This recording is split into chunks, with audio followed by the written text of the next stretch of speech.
Sumakses ang tatlong bagong ambassadors ng PLDT Home Fiber Prepaid, kasama ang P-pop sweetheart na si Maki. Punong-puno ng kulay ang career ngayon ng Dilaw hitmaker dahil sa sunod-sunod na big events. Kahapon nga lang, inanunsyo ni Maki ang kanyang first major solo concert sa The Big Dome ngayong darating na Nobyembre.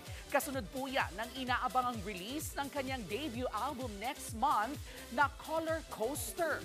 Makakasama ni Maki bilang ambassadors ng bagong Fiber Prepaid ang mga sumakses ding content creators na sina Ninong Rai at Suzy So.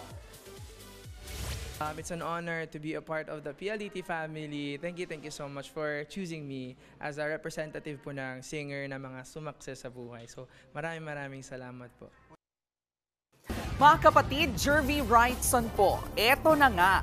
Para sa latest showbiz news at iba pang kay-alaman, mag-follow at mag-subscribe na sa social media pages ng News 5.